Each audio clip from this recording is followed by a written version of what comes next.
Os monstros de aço surgiram da neblina matinal como feras pré-históricas, seus motores roncando pela estepe congelada. Em cada torre, homens sabiam que hesitar era morte e que o primeiro tiro geralmente decidia quem voltava e quem queimava. A Panzerwaffe alemã produziu comandantes de tanque cujas contagens de abates desafiavam a crença, transformando a guerra blindada em massacre industrial. Isso não era heroísmo no sentido tradicional, isso era sobrevivência, elevada a uma forma de arte, brutalidade refinada pela repetição e uma compreensão íntima de que a guerra moderna havia se tornado uma disputa de máquinas, guiados por homens dispostos a matar sem motivo.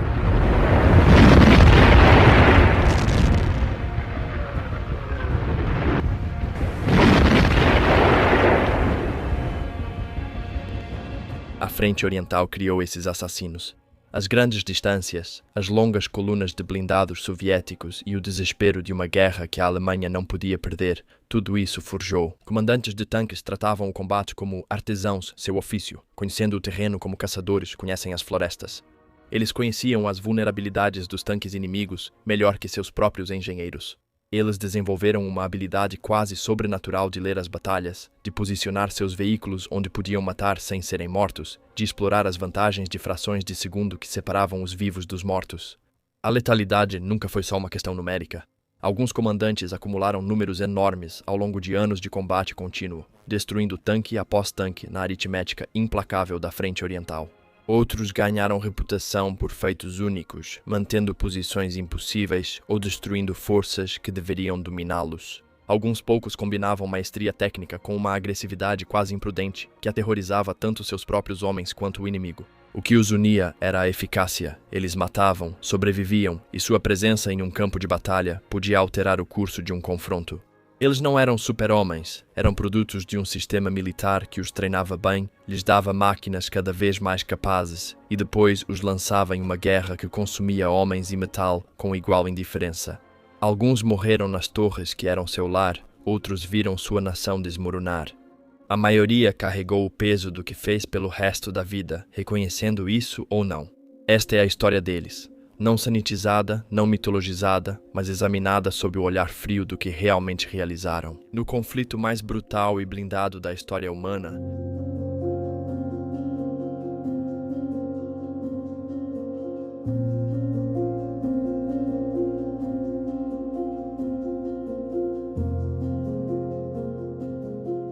Knispel era rude, insubordinado e possuía uma incapacidade quase patológica de jogar os jogos políticos que o avanço exigia. Segundo a maioria dos relatos populares, ele era o matador mais eficaz da Panzerwaffe, embora alguns historiadores debatam, pois alguns de seus relatos parecem ambiciosos demais. Nascido na Tchecoslováquia em uma família de alemães dos Sudetos, Knispel entrou para a Wehrmacht em 1940 e encontrou sua vocação no espaço confinado da torre de um tanque. Ele atuou como municiador e depois como artilheiro no regimento de Panzer da 12ª Divisão Panzer, o que lhe deu conhecimento em artilharia, que beirava o sobrenatural. Homens que serviram com ele descreveram vê-lo atingir alvos a distâncias que deveriam ser impossíveis, fazendo disparos que exigiam não apenas habilidade, mas uma compreensão intuitiva de balística, movimento e probabilidade. Ao se tornar comandante de tanque, ele já tinha mais mortes que a maioria em toda a carreira. Sua contagem é frequentemente citada em relatos do pós-guerra como bem acima de 120 tanques inimigos destruídos, às vezes até mais. Embora historiadores sérios apontem que os números exatos são impossíveis de verificar.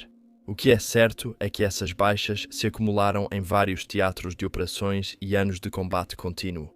Ele lutou na União Soviética, onde as batalhas constantes de tanques na Frente Oriental criaram um ambiente cheio de alvos, diferente do Ocidente. Ele sobreviveu às derrotas catastróficas de 1944, quando as unidades blindadas alemãs foram esmagadas pelo puro peso numérico. Apesar de tudo, ele continuou destruindo tanques com uma consistência que sugeria ou uma habilidade extraordinária ou uma sorte incrível, e aqueles que o conheciam insistiam que era a habilidade.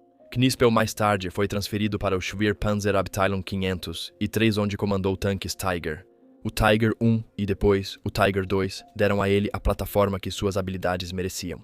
Tanque capaz de destruir alvos a longas distâncias, com blindagem resistente a impactos que destruiriam veículos mais fracos. Ele usava o Tiger da mesma forma que um atirador de elite usa à distância, posicionando-se para enfrentar os blindados soviéticos antes que eles pudessem se aproximar a uma distância eficaz. Seu estilo era metódico, não imprudente, calculista, não exibicionista. Ele escolhia suas posições, esperava pelos alvos e os eliminava com a eficiência de um processo industrial. Mas a carreira de Knispel foi definida tanto pelo que ele não recebeu quanto pelo que conquistou. Seus superiores o recomendaram repetidamente para grandes condecorações. As condecorações sempre eram negadas ou rebaixadas. Os motivos mudavam, mas a verdade era simples. Knispel não tinha paciência para as exigências do corpo de oficiais. Ele criticava abertamente superiores quando achava que estavam errados e defendia seus homens de punições arbitrárias. Há uma história do pós-guerra nunca totalmente verificada, então receba com ceticismo. Diz que ele agrediu um oficial da SS que maltratava prisioneiros soviéticos, o que normalmente levaria à corte marcial, mas que, no caso dele, parece só tê-lo deixado mais isolado na hierarquia militar. Novamente, isso é debatido. Seu último combate aconteceu em abril de 1945, durante os combates desesperados perto de Urbau, na Tchecoslováquia, ocupada pelos alemães. Nessa época, a Alemanha estava em colapso, seus exércitos se desintegrando sob a pressão combinada dos avanços soviéticos e aliados ocidentais. O batalhão de Knispel foi lançado em uma ação defensiva que todos sabiam ser inútil, um atraso e não uma vitória. Em 28 de abril, seu Tiger II foi atingido pelo fogo soviético. Os detalhes permanecem incertos, se foi fogo de artilharia ou de tanque, mas estilhaços atingiram sua cabeça. Knispel ficou gravemente ferido e morreu logo após, em um hospital de campanha, dias antes da rendição alemã. Sua morte ocorreu sem reconhecimento, sem cerimônia e sem qualquer menção ao que ele havia conquistado. Ele foi enterrado próximo à linha de frente e seu túmulo se perdeu no caos pós-guerra. Por décadas, sua história foi esquecida fora de um pequeno círculo de veteranos de Panzer e historiadores militares. Só bem depois, os pesquisadores conseguiriam reunir todo o alcance de seu serviço. As autoridades tchecas localizaram seus restos e os sepultaram novamente em um cemitério militar. O que fazia Knispel ser tão eficiente não era agressividade ou imprudência, mas um profissionalismo frio. Ele entendia a máquina que comandava, as limitações dos veículos inimigos e a geometria das distâncias de combate. Ele tratava o combate de tanques como um problema técnico a ser resolvido e não como uma disputa de coragem. Seu alto número de abates relatados reflete não apenas a habilidade, mas também sobrevivência. Ele viveu o suficiente e lutou tantas vezes que acumulou números que outros nunca tiveram a chance de alcançar. Ele era mortal porque era competente, porque se recusava a correr riscos desnecessários e porque encarava o ato de matar com a mesma mentalidade que um artesão traz para um trabalho difícil. A ausência de reconhecimento em vida reflete mais a cultura militar, que priorizava a aparência em vez de resultados do que a eficácia dele. Se Knispel era, na lenda, o matador mais eficaz que a Panzerwaffe produziu, Michael Wittmann era o mais famoso. O contraste entre os dois homens ilumina a diferença entre realização e lenda. Wittmann costuma receber o crédito por cerca de 135 a 138 tanques destruídos, colocando-o próximo ao topo das listas de ases de Panzer da época de guerra. Mas sua reputação superou em muito até mesmo esses números.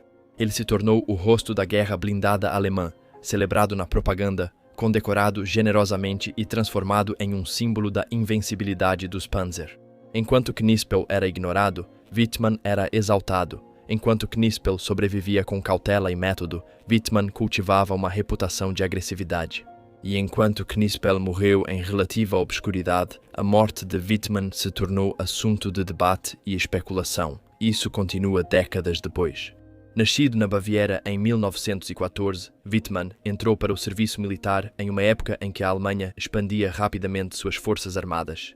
Ele se alistou primeiro no exército alemão, depois ingressou na Leibstandarte SS Adolf Hitler, a principal unidade da Waffen-SS, começando sua carreira como membro da tripulação em canhões de assalto antes de passar para os tanques.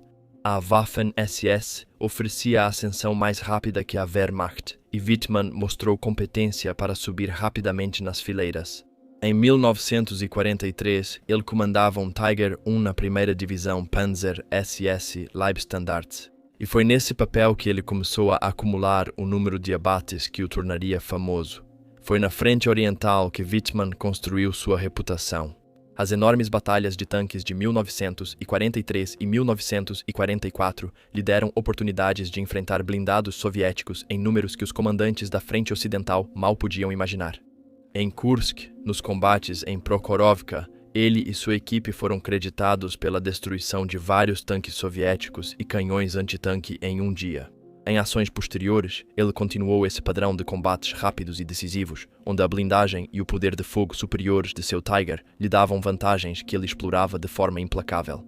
Seu estilo era mais agressivo que o da escola cautelosa, pois pressionava ataques e assumia riscos que líderes conservadores evitavam.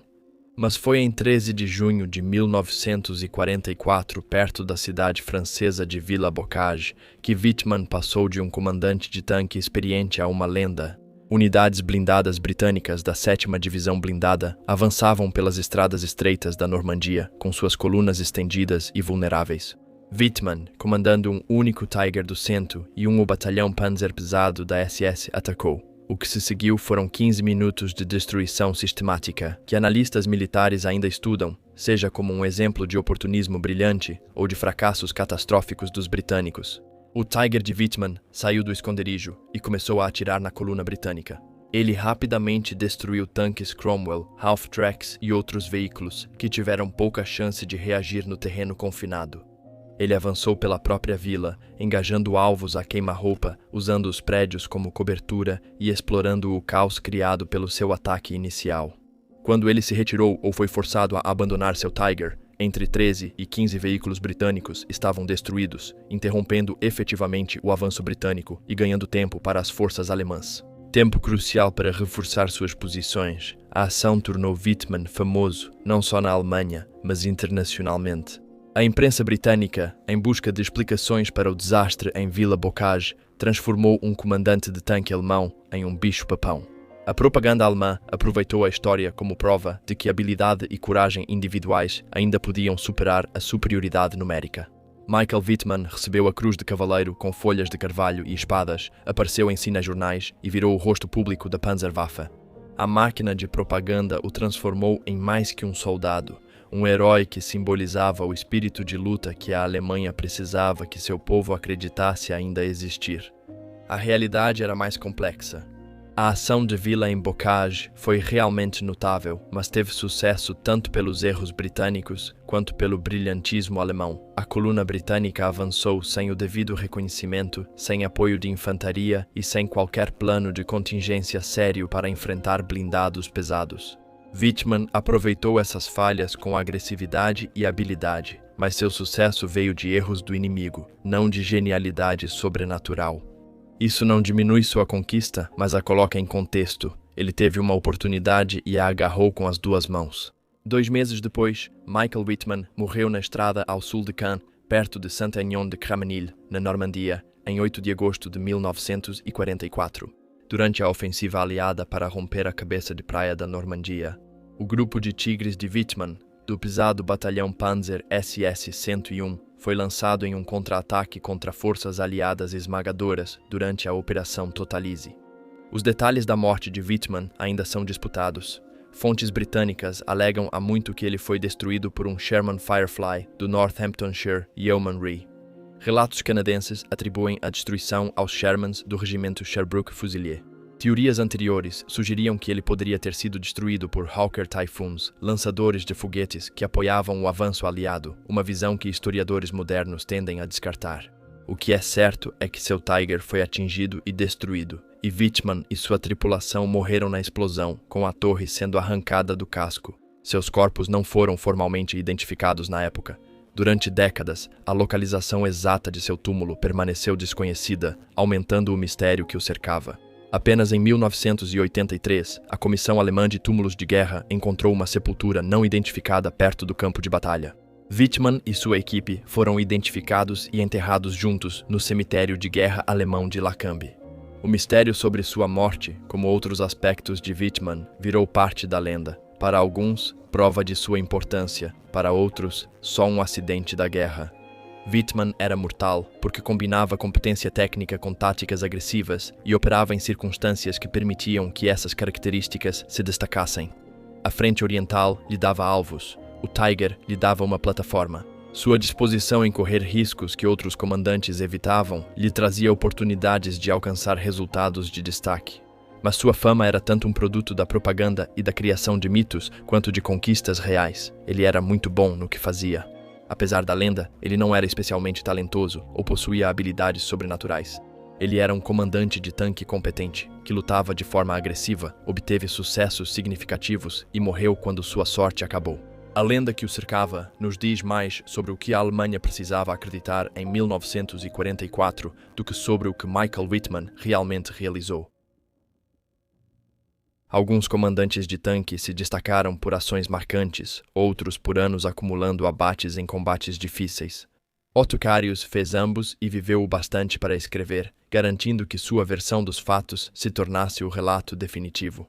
Suas memórias, publicadas décadas após a guerra, consolidaram seu lugar no panteão dos grandes comandantes de tanque, ao mesmo tempo revelando a mente de um homem que passou anos aperfeiçoando a arte de matar de dentro de uma caixa de aço.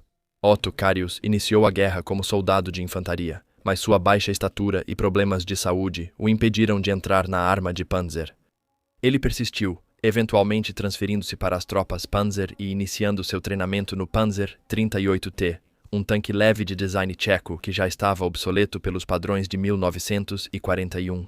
Sua verdadeira carreira começou quando ele se transferiu para batalhões de tanques pesados, primeiro comandando tanques Panzer 3 e 4 antes de passar para o veículo que definiria sua reputação, o Tiger I no 502 ou Batalhão de Panzer Pesado. Desdobrado para a frente de Leningrado em 1943, foi aqui que Carius começou o trabalho que lhe renderia fama. Os combates ao redor de Leningrado foram brutais e de desgaste, um cerco que se arrastou por anos e consumiu homens e material com pouca dramaticidade e menos glória. Os ataques soviéticos vinham em ondas, investidas pesadas de tanques que colidiam contra as linhas defensivas alemãs com regularidade previsível. Para Carius, isso significava a prática de tiro, em escala industrial. Ele enfrentava tanques soviéticos a distâncias em que a superioridade da artilharia alemã e o poderoso canhão de 88 mm do Tiger tornavam os resultados quase predeterminados. Ele destruía T-34s KV-1S e tanques mais leves com uma eficiência sistemática que acumulava números, da mesma forma que os juros compostos acumulam riqueza. Mas Otto Carius alcançou sua fama duradoura em 22 de julho de 1944 em uma pequena ação em Malinava, na Estônia. Sua unidade, reduzida a apenas 3 tigres operacionais, se viu diante de uma enorme coluna blindada soviética avançando por uma estrada estreita. A situação tática era simples. Os tigres não podiam recuar sem abandonar as posições da infantaria e a força soviética era grande demais para ser ignorada. Carius posicionou seus tanques em posições de casco oculto com vista para a estrada e esperou que a coluna soviética avançasse até ficar ao alcance. O que se seguiu foi um massacre metódico. Os veículos soviéticos da frente, incapazes de sair da estrada estreita devido ao terreno e sem apoio de infantaria, só podiam avançar para a zona de morte ou recuar. Carius e seu artilheiro foram eliminando os alvos com a precisão de homens acostumados a um trabalho repetitivo. Tanque após tanque explodiu ou pegou fogo. As tripulações soviéticas, ao perceberem que estavam encurraladas, tentaram fugir ou avançar para se aproximar, mas nenhuma estratégia funcionou. Ao final do confronto, Carius afirmou ter destruído entre 17 e 22 tanques soviéticos em poucas horas, embora os números exatos permaneçam em disputa. Ele também destruiu inúmeros caminhões e outros veículos, aniquilando efetivamente todo um grupo de combate soviético. A ação em Malinava tornou Carius uma figura celebrada na Alemanha. Ele recebeu a Cruz de Cavaleiro, foi destaque em propagandas e se tornou um dos rostos da Panzerwaffe. Mas, ao contrário de Wittmann, cuja fama se baseava principalmente em uma ação espetacular, Carius continuou lutando e continuou acumulando baixas. Seu total final chegou a algo entre 150 e 200 veículos blindados destruídos.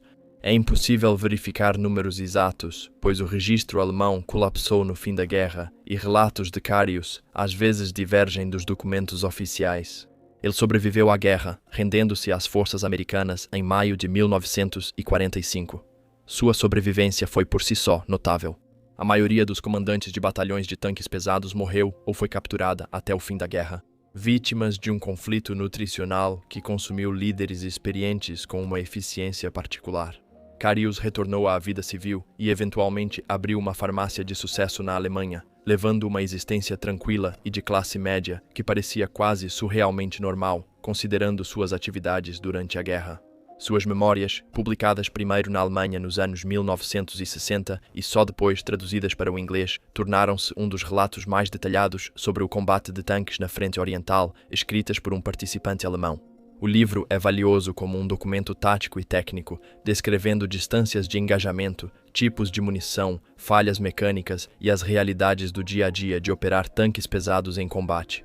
Também é revelador pelo que omite. Carius escreve quase inteiramente sobre o nível tático, destruindo tanques, posicionando veículos, engajando alvos. A situação estratégica, as dimensões morais da guerra, o contexto político em que ele lutou, tudo isso está praticamente ausente. Ele relata batalhas de tanques com distanciamento clínico, focado na técnica, como um cirurgião descrevendo operações. Essa abordagem tornou as memórias de Carius ao mesmo tempo valiosas e controversas. Historiadores militares as valorizam pelos detalhes técnicos.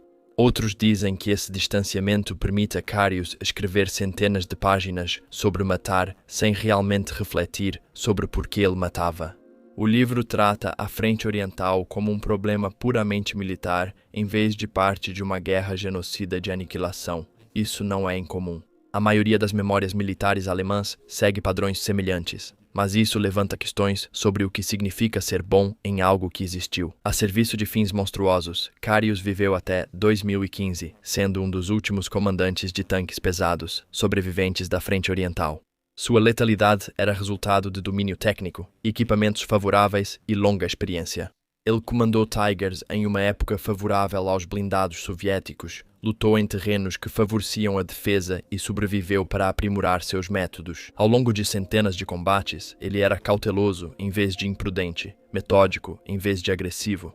Ele entendia como usar o terreno, como se posicionar para obter a máxima vantagem e como matar de forma eficiente. Essas são virtudes militares profissionais e ele as possuía em abundância. Se isso o torna admirável ou simplesmente eficiente, é uma questão que cada pessoa deve responder por si mesma. O tanque Pantera representava o auge da sofisticação no design de veículos blindados de combate alemães. Um tanque médio, com um canhão capaz de destruir qualquer coisa no campo de batalha, blindagem que podia suportar a maioria dos disparos inimigos e mobilidade que permitia reposicioná-lo rapidamente. Em teoria, era o equilíbrio perfeito entre proteção, poder de fogo e velocidade. Na prática, era mecanicamente pouco confiável, difícil de manter e sofria de defeitos crônicos que o atormentaram durante toda a sua vida útil. Ernst Bachmann se tornou um dos comandantes de Panther mais bem-sucedidos. Não apesar desses problemas, mas aprendendo a contorná-los, transformando uma máquina muitas vezes frustrante em uma arma que lhe rendeu uma reputação tanto pela habilidade quanto pela ousadia. Bachmann teve origens humildes, filho de agricultores, trabalhou como ajudante de fazenda. Antes da guerra, a Waffen-SS ofereceu a ele oportunidades que a Wehrmacht, consciente de classes, talvez não oferecesse, e ele se alistou em 1936. Ele atuou primeiro no reconhecimento, lutando nas campanhas iniciais, antes de ir para os tanques. Em 1943, ele comandava um Panther na 2ª Divisão Panzer SS das Reich. Na Normandia, ele fez as ações que marcaram sua reputação. A campanha foi um pesadelo para os blindados alemães. A superioridade aérea aliada tornava perigoso se mover de dia. A região de Bocage, com pequenos campos cercados por sebes espessas, estradas afundadas e muros de pedra, anulava muitas das vantagens que os tanques alemães tinham no terreno aberto da Frente Oriental. E o puro peso do poder de fogo aliado, desde a artilharia até os canhões navais e aeronaves táticas, criava condições em que até mesmo defensores bem posicionados podiam ser obliterados sem nunca ver o inimigo. Nesse ambiente, Bachmann se destacou em 27 de julho de 1944, perto da vila de Le Loret. Bachmann comandava o único Panther operacional que restava em sua companhia.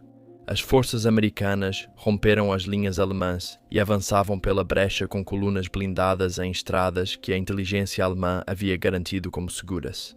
Bachmann, estacionado sozinho em um cruzamento com seu único tanque, de repente se viu diante de uma coluna americana da 2ª Divisão blindada. O que aconteceu em seguida continua sendo motivo de debate.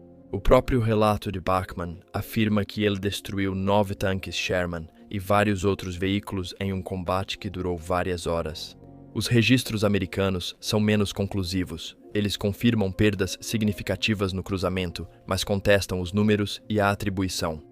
O que é certo é que um único tanque alemão atrasou uma força americana muito maior por um período considerável e que vários veículos americanos foram destruídos. E que Bachmann sobreviveu ao confronto e se retirou com sucesso. Suas táticas demonstraram as forças do Panther e as vantagens de lutar em terreno familiar. Ele usou o bocage a seu favor, movendo-se entre posições ocultas e atirando de emboscada. O canhão longo de 75 mm do Panther podia penetrar a blindagem do Sherman a distâncias em que o fogo de retorno era ineficaz. Sua blindagem frontal inclinada desviava impactos que destruiriam tanques mais leves. Bachmann explorava essas vantagens de forma implacável, aparecendo de ângulos inesperados, atirando e recuando antes que os artilheiros americanos pudessem responder de forma eficaz. Dias depois, em 8 de agosto, perto de Saint-Barthélemy, Bachmann novamente se viu comandando um dos poucos Panthers operacionais em sua unidade. Uma grande coluna blindada americana se aproximou e, novamente, Bachmann se colocou para impedir seu avanço. O confronto seguiu um padrão semelhante: emboscada, fogo rápido, retirada e reposicionamento. Ele afirmou ter destruído 15 tanques americanos ao longo do dia, embora, novamente, os números exatos não possam ser confirmados. O que importava era o efeito. As unidades americanas relataram encontrar uma resistência feroz de blindados alemães bem posicionados, e o avanço foi atrasado. Essas ações renderam a Bachmann a Cruz de Cavaleiro e uma reputação dentro da Panzerwaffe, mas também ilustraram o problema fundamental enfrentado pela Alemanha em meados de 1944. Um único tanque, por mais bem comandado que fosse, podia atrasar, mas não parar o avanço inimigo. As ações de Bachmann foram taticamente brilhantes e operacionalmente irrelevantes. Ele destruiu tanques, manteve posições, sobreviveu e o avanço dos aliados continuou, de qualquer forma. Porque a excelência individual não podia compensar o colapso estratégico, Bachmann sobreviveu à guerra, vivendo até 2010. Sua longevidade lhe permitiu participar de reuniões de veteranos de Panzer no pós-guerra, dar entrevistas e contribuir para o registro histórico da guerra blindada alemã. Diferente de outros veteranos mais reflexivos ou arrependidos, Bachmann continuou orgulhoso de suas conquistas. Ele falava sobre suas experiências de guerra sem pedir desculpas, focando nos aspectos táticos e técnicos do combate, enquanto geralmente evitava questões morais ou políticas mais amplas. Sua letalidade vinha de uma combinação de táticas agressivas, competência técnica e a sorte de comandar um Panther, em um tempo e lugar onde suas vantagens podiam ser exploradas.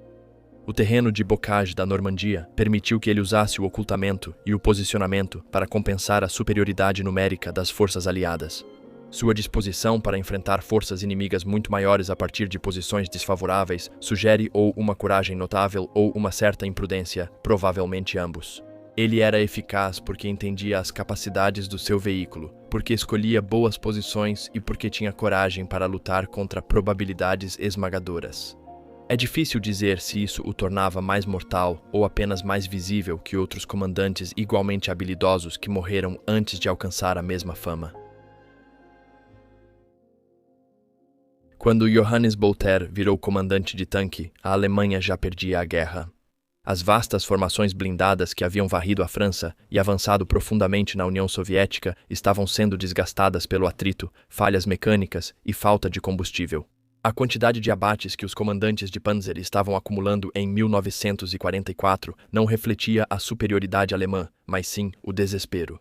Vários combates contra forças inimigas superiores, onde sobreviver já era notável e altos números de abates eram consequência de lutar cercado por alvos. Bolter personificou essa dinâmica do final da guerra, acumulando suas 139 destruições confirmadas de tanques. Durante um período em que a Panzerwaffe estava morrendo, Bolter serviu no 52º Batalhão de Panzer Pesado, a mesma unidade que produziu Otto Carius. Ele comandou Tigers, principalmente o Tiger I, durante os combates desesperados na frente oriental. O Tiger I lhe deu a plataforma para combater. Blindados soviéticos eram resistentes à maioria dos tiros a longas distâncias e tinham um canhão capaz de destruir qualquer alvo atingido.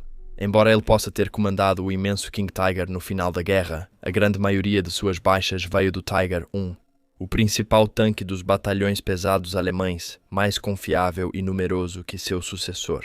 A maioria das baixas de Bolter veio durante os combates desesperados na Frente Oriental em 1944 e 1945, quando as forças alemãs tentavam retardar o avanço soviético para dentro do próprio Reich.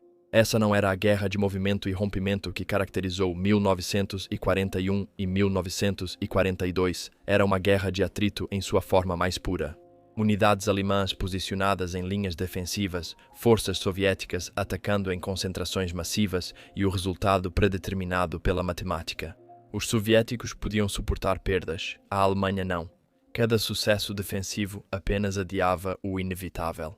Nesse ambiente, Bolter se destacou exatamente pelo tipo de combate que exigia altos números de abates. Em posições defensivas estáticas, onde ele podia enfrentar ondas de blindados soviéticos atacando a partir de posições cuidadosamente preparadas, o canhão de 80 e 8 mm do Tiger podia destruir T-34s e até tanques soviéticos mais pesados a distâncias superiores a 2 km. As táticas soviéticas, que priorizavam massa e impulso em vez de manobras, levavam seus tanques a entrarem repetidamente nessas zonas de morte. Bolter, como outros comandantes de sucesso no fim da guerra, só precisava atirar até acabar a munição ou seu tanque quebrar. Seus 139 abates confirmados representam tanto habilidade quanto circunstância. A habilidade era real. Atirar a longas distâncias exigia competência técnica, especialmente contra alvos em movimento, ler o campo de batalha, escolher posições, coordenar com a infantaria e a artilharia. Tudo isso exigia treinamento e experiência que Bolter possuía. Mas as circunstâncias que lhe permitiram acumular esses números resultaram da posição estratégica cada vez pior da Alemanha. As contagens de abates que poderiam ter indicado domínio em 1941 indicavam desespero em 1944. Bolter sobreviveu à guerra, mas morreu em 1987. Seus relatos, preservados por meio de entrevistas e projetos de documentação, focavam em questões táticas e técnicas, nas capacidades de diferentes tanques, na eficácia de vários tipos de munição e nos desafios de operar tanques pesados em terrenos difíceis. Como muitos veteranos, o contexto mais amplo da luta da Alemanha recebeu menos atenção. Em suas recordações, sua letalidade era uma função do tempo e do equipamento. Ele comandou os Tigres durante um período em que esses tanques enfrentavam alvos sem fim. O Tiger I proporcionou capacidades que os primeiros comandantes de Panzer só podiam sonhar, quase invulnerabilidade a ataques frontais nas distâncias de combate e poder de fogo para destruir qualquer alvo atingido. Essas vantagens surgiram quando já não podiam influenciar o desfecho da guerra. Bolter conseguiu destruir 139 tanques soviéticos e o Exército Vermelho continuava avançando. Sua eficácia era taticamente impressionante e estrategicamente insignificante. Isso levanta questões sobre como avaliar o próprio Deadline S. Um comandante que destrói 139 tanques enquanto perde terreno é mais ou menos eficaz do que aquele que destrói 50 tanques enquanto avança?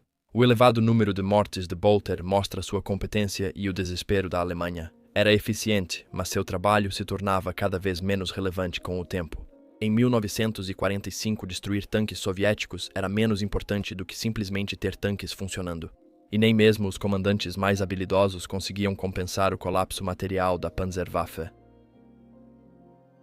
Os setores sul e central da Frente Oriental, onde as forças alemãs lutaram pelas intermináveis estepes da Ucrânia e depois nas batalhas desesperadas da Normandia e da Hungria, produziram alguns dos comandantes de tanque mais versáteis da guerra.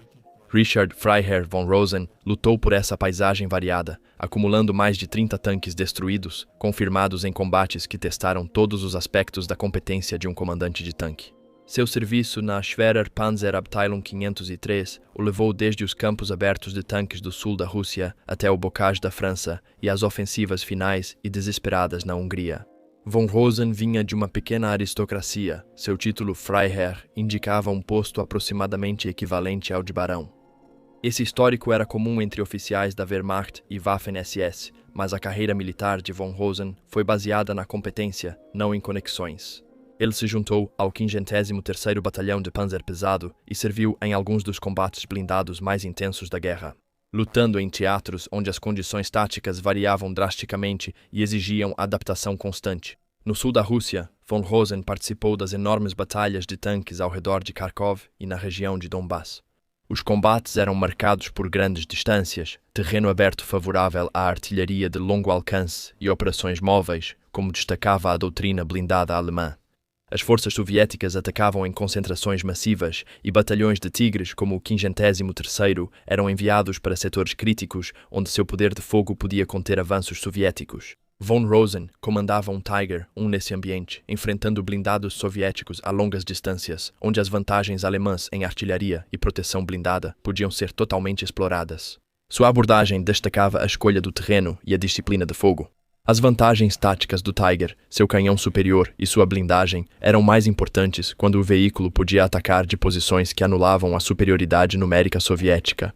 Von Rosen escolhia posições com bons campos de tiro, posições de casco oculto que protegiam a parte inferior vulnerável do Tiger. Locais onde ele podia recuar protegido, caso as forças soviéticas tentassem flanquear ou superar sua posição. Essa era a tática clássica do Tiger, mas Von Rosen a executava com uma consistência que o mantinha eficaz em combate através de vários teatros e anos de luta contínua. A transferência para a Normandia em 1944 exigiu uma adaptação tática completa. A região de Bocage, no norte da França, não tinha nenhuma semelhança com as estepes abertas da Rússia. Pequenos campos cercados por sebes densas, estradas afundadas e muros de pedra criavam condições onde as distâncias de combate eram medidas em dezenas de metros e não em quilômetros. A superioridade aérea dos aliados tornava viajar de dia suicídio.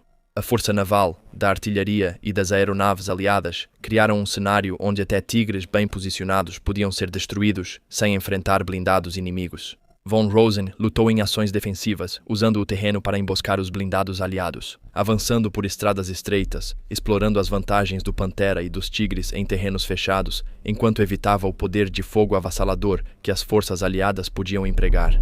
No final de 1944 e início de 1945, Von Rosen se encontrava na Hungria, participando das últimas ofensivas alemãs ao redor do Lago Balaton. A Operação Südwind representou a última tentativa da Alemanha de uma grande ofensiva, um esforço para proteger os campos de petróleo húngaros e expulsar as forças soviéticas de Budapeste. A ofensiva fracassou, desgastada pelas defesas soviéticas e pela falta de combustível alemã, mas proporcionou a comandantes de tanques pesados como Von Rosen suas últimas oportunidades de guerra móvel. Ele enfrentou blindados soviéticos perto do Lago Balaton, lutando em condições similares às batalhas passadas da Frente Oriental. Mas com as forças soviéticas agora possuindo uma superioridade numérica tão esmagadora que a habilidade tática só podia adiar a derrota. Diferente de comandantes de Panzer famosos por ações isoladas, Von Rosen ganhou reputação pela eficácia contínua em diversos teatros de operações. Suas várias dezenas de abates confirmados vieram de combates contínuos na Rússia, França e Hungria, não de um único dia excepcional. Esse padrão era comum entre comandantes versáteis de batalhões de tanques pesados que serviram em unidades que atuaram em múltiplas frentes. Eles acumularam experiência com diferentes tipos de terreno, inimigos variados e situações táticas distintas. Von Rosen sobreviveu à guerra e retornou à vida civil. Seus anos pós-guerra foram tranquilos, marcados por pouca participação pública, ao contrário de outros veteranos de Panzer. Ele concedeu entrevistas ocasionais a historiadores militares, mas evitou a publicidade que outros aceitaram. Sua origem aristocrática, que poderia ter complicado sua experiência no pós-guerra, dado o movimento político da Alemanha para a esquerda, parece ter causado poucos problemas. Ele viveu até o século XXI, sendo um dos últimos comandantes de Tiger sobreviventes que lutaram em vários teatros de operações. Sua letalidade era fruto de competência aplicada de forma consistente em diferentes ambientes táticos. Ele não era dramaticamente agressivo como Wittmann, nem acumulou os números enormes que Knispel e outros alcançaram. Ele era o tipo sólido e profissional de comandante de tanque que os batalhões pesados precisavam. Alguém que pudesse se adaptar a diferentes teatros de operações, em quem se pudesse confiar para obter resultados na Rússia, França ou Hungria, sem exigir circunstâncias excepcionais ou correr riscos excessivos. Suas várias dezenas de abates vieram da execução profissional das táticas do Tiger adaptadas a diferentes condições, em vez de inovação ou imprudência. O que Von Rosen demonstrou foi que a letalidade na guerra blindada exigia adaptabilidade tanto quanto habilidade pura. O Tiger lhe deu uma plataforma com vantagens significativas, mas essas vantagens significavam coisas diferentes. No terreno aberto da Rússia, em comparação com o bocage da Normandia e o terreno misto da Hungria. Seu treinamento e experiência mostraram quais táticas funcionavam em cada situação, e sua sobrevivência em diferentes teatros de operações permitiu aplicar essas lições várias vezes. O resultado foi um histórico de combate que demonstrava versatilidade profissional e não um gênio excepcional. Nos combates da Segunda Guerra Mundial, a versatilidade frequentemente valia mais que a especialização.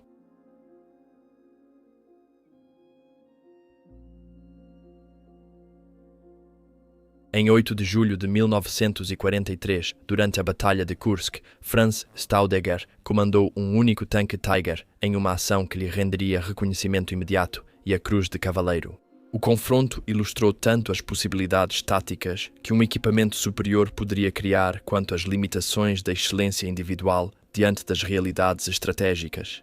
O desempenho de Staudeger naquele dia se tornou uma das ações individuais de tanque mais estudadas da guerra, dissecada por analistas. Tentando entender como um único tanque poderia alcançar tais resultados e por que conquistas assim, no final das contas, importaram tão pouco. A situação era simples. Staudeger se viu diante de uma grande formação blindada soviética, avançando em direção às posições alemãs. Os números exatos variam conforme a fonte. As formações soviéticas em Kursk estavam frequentemente abaixo ou acima do efetivo, dependendo das ações recentes. Mas Staudeger enfrentou algo entre 40 e 60 tanques T-34 com seu único Tiger. O desafio tático era claro: destruir tanques soviéticos suficientes para deter o ataque ou ser destruído. Staudeger escolheu um terreno favorável para isso. Ele posicionou seu Tiger para maximizar as vantagens do alcance do canhão de 88 mm e da espessa blindagem frontal, que podia suportar os disparos dos canhões de 76 mm dos T-34 nas distâncias de combate. Os soviéticos, avançando em formação, apresentavam alvos que se moviam de forma previsível e não conseguiam facilmente sair da linha de avanço. Staudeger e seu artilheiro começaram a engajar os alvos de forma sistemática, avançando pela formação soviética da frente para trás. O confronto durou aproximadamente 1 hora. Durante esse tempo, a tripulação de Staudeger destruiu entre 17 e 22 tanques soviéticos. As fontes divergem nos números exatos, com Staudeger alegando 22 em seus relatórios iniciais. A formação soviética se desfez, os sobreviventes recuaram da zona de morte e a infantaria alemã, observando de suas posições, testemunhou um único Tiger realizar o que um batalhão inteiro de Panzer poderia ter tido dificuldade em alcançar. A ação teve efeito tático imediato, conteve o avanço soviético, preservou as posições alemãs e deu tempo aos comandantes para reorganizar as defesas. O valor propagandístico era claro. Aqui estava a prova de que a tecnologia e a habilidade alemãs ainda superavam a vantagem numérica soviética. Staudeger recebeu a Cruz de Cavaleiro em 11 de julho, apenas 3 dias após a ação, incrivelmente rápido, mesmo para os padrões alemães. Sugerindo que o alto comando reconheceu o valor da história tanto quanto o feito tático, cinejornais mostraram a ação e os jornais a descreveram. A narrativa se encaixava no que o público alemão queria: acreditar que qualidade superava quantidade e que o espírito de luta valia mais que os números. Mas a realidade era mais complexa. A conquista de Staudeger foi genuína. Destruir de 17 a 22 tanques em um único confronto representava um desempenho excepcional sob qualquer ponto de vista.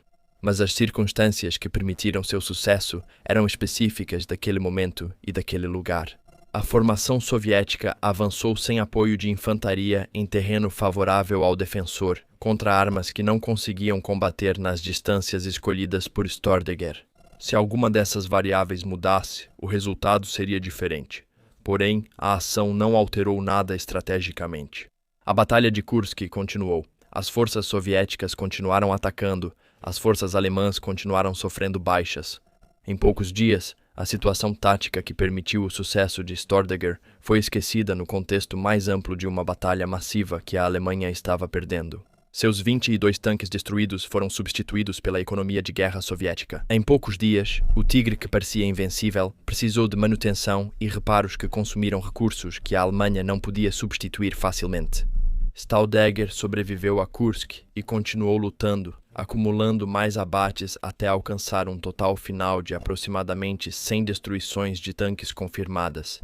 Mas ele nunca mais alcançou o sucesso dramático daquele único dia em julho de 1943.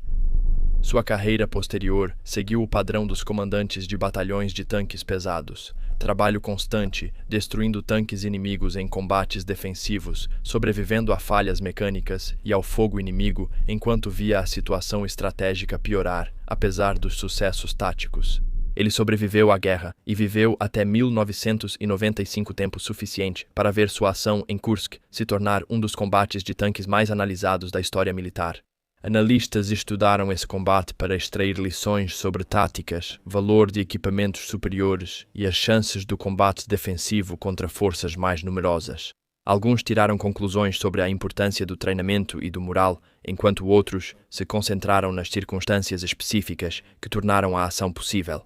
Poucos notaram o óbvio, que a impressionante vitória de Stordegger foi operacionalmente insignificante, um momento tático brilhante em meio a uma catástrofe estratégica.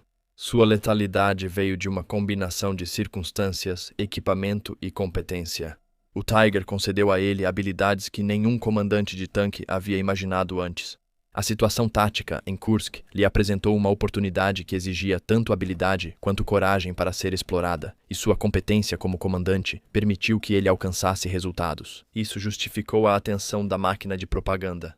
Mas a letalidade medida em tanques destruídos não podia alterar a realidade fundamental da posição estratégica da Alemanha. Stordegger podia destruir 100 tanques soviéticos e isso não faria diferença. Os soviéticos tinham mais tanques. A Alemanha, em 1943, não tinha.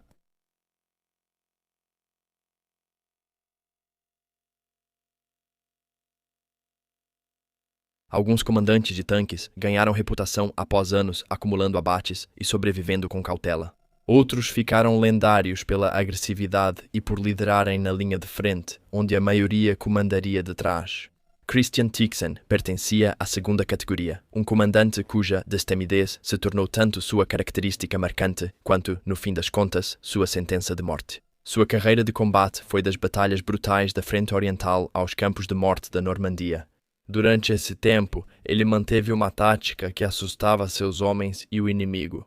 Tixen ingressou na SS em dezembro de 1931, tornando-se parte do quadro inicial da organização. Ao contrário dos voluntários de guerra que inundaram as unidades da Waffen-SS após 1939, essa filiação precoce significava que ele foi completamente doutrinado na ideologia da SS e teve anos para subir nas fileiras antes do início da guerra. Quando a Alemanha invadiu a Polônia, Tixen era um oficial experiente da SS em uma organização que evoluía de milícia política para força de combate, futuramente rivalizando com a Wehrmacht em tamanho e capacidade. Ele serviu na 2ª Divisão Panzer SS das Reich, uma das formações Waffen-SS mais eficazes e notórias. A das Reich participou de quase todas as principais operações alemãs da guerra, as invasões da França e dos Países Baixos, o avanço para dentro da União Soviética, as batalhas defensivas desesperadas. À medida que a posição da Alemanha desmoronava, a divisão desenvolveu uma reputação de eficácia em combate, que só era igualada por sua reputação por crimes de guerra. Tixen integrou essa organização durante toda a sua trajetória, alcançando cargos de comando conforme a divisão se destacava em sucessivas batalhas. Seu estilo de comando era incomum e revelador. Ao contrário da maioria dos comandantes de batalhão e regimento, que dirigiam as operações a partir de tanques de comando posicionados atrás dos elementos avançados, Tixen comandava na linha de frente. Seu veículo pessoal era um Panzer II, um tanque leve que em 1943 já estava completamente obsoleto como veículo de combate, sendo útil principalmente para funções de reconhecimento ou comando. O Panzer II, de número B-11, tornou-se o posto de comando móvel de Tixen, e ele costumava posicioná-lo não atrás de suas formações, mas à frente delas, liderando os ataques pessoalmente em vez de coordená-los de distâncias mais seguras. Essa abordagem de comando teve efeitos táticos e psicológicos. Taticamente, isso significava que Tixen podia avaliar as situações diretamente, em vez de depender de relatórios de rádio de subordinados. Ele identificava oportunidades e reagia a ameaças mais rápido que comandantes com informações sempre alguns segundos ou minutos atrasadas. Psicologicamente, sua presença na linha de frente inspirava seus homens e mostrava um estilo de liderança que exigia segui-lo mesmo em situações com risco de morte. Não era cauteloso, não era seguro, mas era eficaz de maneiras que estilos de comando mais seguros não eram. A campanha de Kharkov, no início de 1943, demonstrou tanto as capacidades de combate da Das Reich quanto as qualidades de liderança de Tixen. A divisão participou da contraofensiva alemã que reconquistou Kharkov após o desastre em Stalingrado, lutando no tipo de guerra blindada móvel que a doutrina alemã enfatizava. Os blindados da divisão destruíram 292 tanques e canhões de assalto soviéticos durante as operações de Kharkov-Belgorod. Embora isso tenha custado a destruição de 77 tanques e canhões de assalto alemães, esses números ilustram o caráter de desgaste dos combates na frente oriental. Mesmo operações bem-sucedidas consumiam blindados alemães em taxas insustentáveis. Tixen comandou o 2º Batalhão do Regimento Panzer da Das Reich durante esses combates, e sua liderança durante os intensos combates lhe rendeu a Cruz de Cavaleiro em 31 de março de 1943. A condecoração reconheceu não apenas o sucesso tático, mas também o estilo de liderança agressivo e inspirador que caracterizava sua abordagem ao comando. Ele liderou seu batalhão através de alguns dos combates blindados mais intensos da guerra e saiu não apenas com uma vitória tática, mas também com a reputação de ser um dos comandantes de combate mais capazes da Das Reich. Em novembro de 1943, Tixen foi promovido para comandar todo o regimento Panzer da SS da Das Reich. Essa era uma posição importante, o comando do regimento de tanques de uma das principais divisões da Waffen-SS. O regimento incluía muitos voluntários flamengos em suas fileiras, como parte do esforço da SS para recrutar alemães étnicos e voluntários simpatizantes dos territórios ocupados. Tixen agora comandava não apenas um batalhão, mas o poder blindado e ofensivo de toda uma divisão Panzer da SS. Seu estilo de comando não mudou. Com a responsabilidade aumentada, ele continuou liderando na linha de frente, continuou se expondo ao fogo que deveria tê-lo matado várias vezes. A prova dessa abordagem estava em seu corpo. Tixen foi gravemente ferido mais de 9 vezes na carreira, cada lesão exigindo evacuação e recuperação. Cada vez, ele retornava ao comando e retomava as mesmas táticas agressivas que o haviam ferido. Esse padrão sugeria ou uma coragem notável ou uma certa imprudência em relação à própria mortalidade, provavelmente ambos. Em meados de 1944, Das Reich havia sido transferida para a França para se opor à invasão aliada. A divisão participou de alguns dos combates mais brutais da campanha da Normandia, tentando conter o avanço aliado enquanto sofria com a superioridade aérea esmagadora e desvantagem material.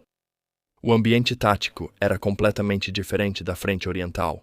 As forças aliadas empregavam armas combinadas de forma eficaz, o poder aéreo tornava os movimentos diurnos suicidas e o terreno de bocage limitava a guerra móvel, que era enfatizada pela doutrina alemã. Tixen adaptou suas táticas, mas não seu estilo de comando. Ele permaneceu na linha de frente, continuou liderando pessoalmente e continuou assumindo riscos que comandantes mais cautelosos evitavam. Em 28 de julho de 1944, Christian Tixen foi morto enquanto comandava a Das Reich durante os combates na Normandia. As circunstâncias específicas permanecem um tanto incertas, diferentes fontes fornecem detalhes variados, mas o que é certo é que sua prática de comandar a partir de posições avançadas acabou resultando em sua morte. Ele tinha 32 anos, era portador das folhas de carvalho e um dos líderes de combate mais respeitados da Das Reich. Ele não morreu imediatamente. Tixen sobreviveu tempo suficiente para ser capturado pelas forças americanas, mas seus ferimentos se mostraram fatais. Ele morreu em cativeiro americano. E o que aconteceu em seguida revelou o ódio que as formações da SS geravam entre as tropas aliadas.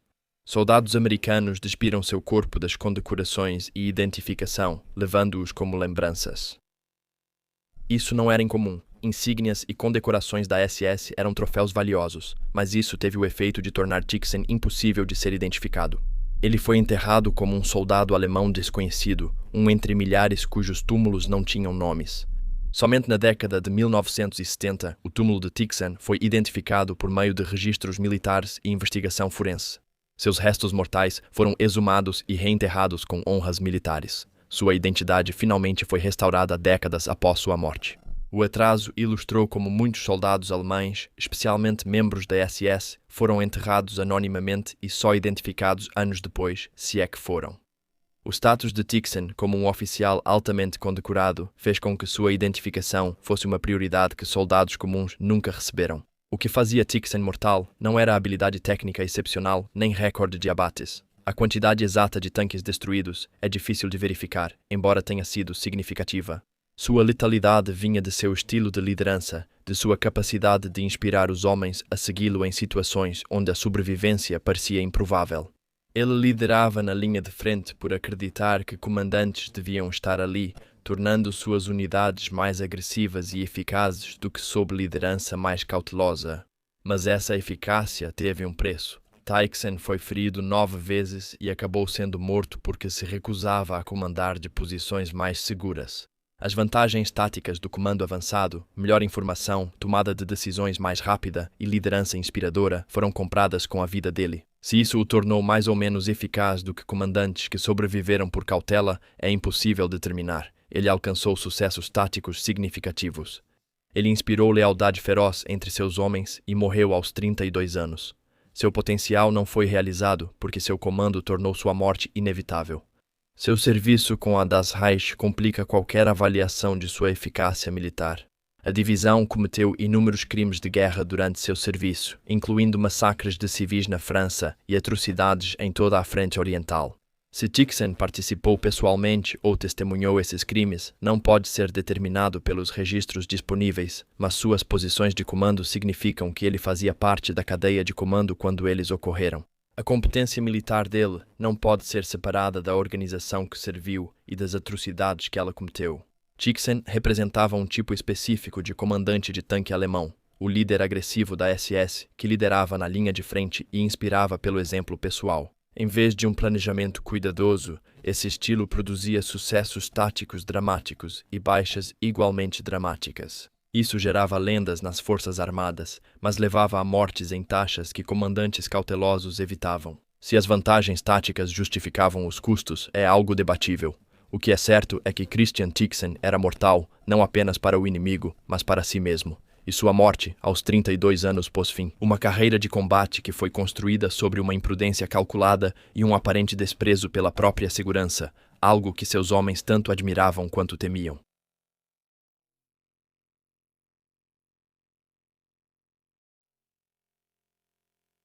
Franz Baker era um comandante de blindados improvável.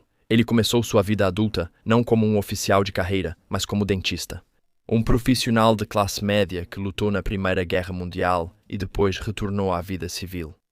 Com o início da Segunda Guerra Mundial, ele retornou ao serviço, aproximou-se dos tanques e tornou-se um dos comandantes de brigada de incêndio mais eficazes da Wehrmacht. Na frente oriental, seu nome ficou associado a uma formação temporária, o Regimento Panzer de Schweer. Baker, que abriria caminho através de algumas das batalhas mais desesperadas de 1943 a 44.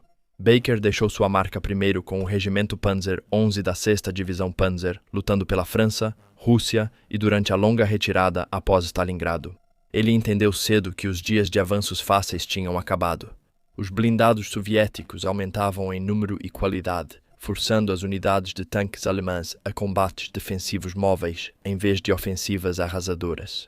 A força de Baker era sua habilidade quase fria de ler o campo de batalha e posicionar tanques exatamente onde uma frente em colapso ainda podia ser mantida.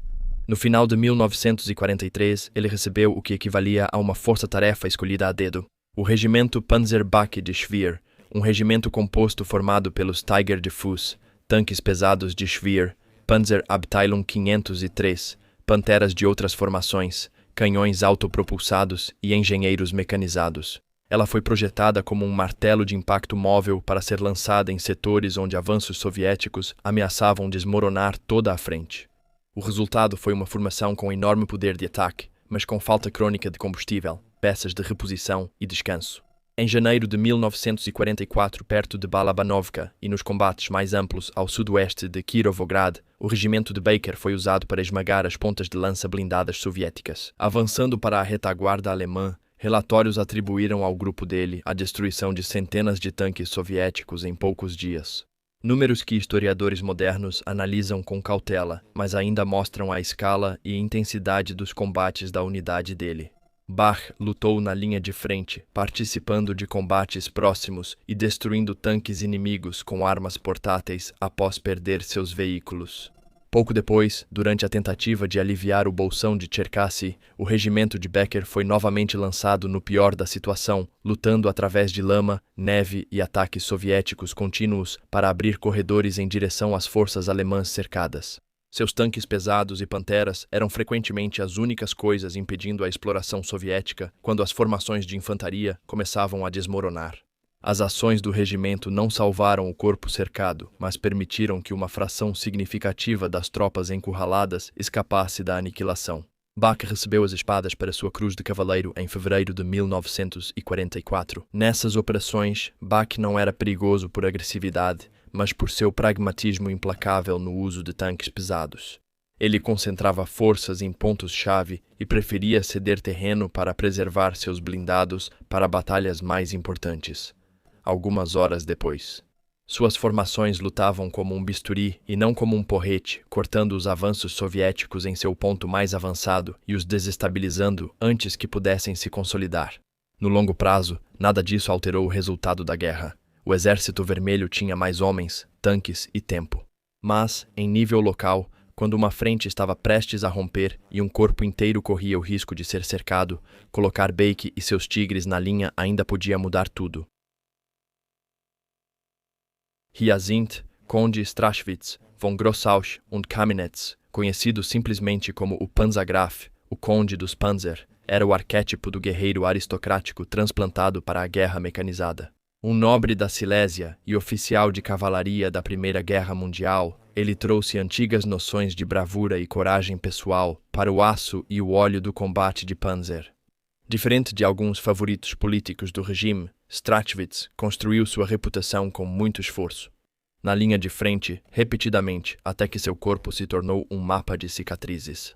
Ele se destacou pela primeira vez no Regimento Panzer II da 16ª Divisão Panzer nas campanhas iniciais, mas foi na Rússia que sua lenda cresceu. Durante a ofensiva de 1942 rumo ao Don e em direção a Stalingrado, seu batalhão e depois seu regimento estiveram à frente de vários avanços em Kalash, no Don. Relatos alemães atribuem ao regimento a destruição de centenas de tanques soviéticos em 2 dias, número possivelmente inflado, mas que ilustra o massacre. Os tanques de Strachwitz estavam entre os primeiros a avançar para o Volga, ao norte de Stalingrado, em agosto de 1942, um momento simbólico que a máquina de propaganda aproveitou com entusiasmo. O estilo de Strachwitz era agressivamente oportunista. Ele preferia avanços profundos e operações do tipo incursão, conduzindo seus tanques muito além dos objetivos oficialmente designados para criar pânico nas áreas traseiras soviéticas. Ele tinha o instinto de um cavaleiro, atacando antes do inimigo esperar e sumindo antes de reagirem. Isso significava aceitar riscos, avançar para áreas com flancos incertos, operar com comunicações estendidas e, às vezes, ser isolado. Mas ele tinha um talento para perceber exatamente até onde podia ir antes que a situação deixasse de ser ousada e se tornasse suicida, depois de ter sido gravemente ferido perto de Stalingrado e evacuado. No momento certo, ele ressurgiu como comandante do regimento Panzer Gross Deutschland, liderando-o na terceira batalha de Kharkov e em operações posteriores. Aqui, ele se dedicou a outra arte, o contra-ataque em uma frente em colapso.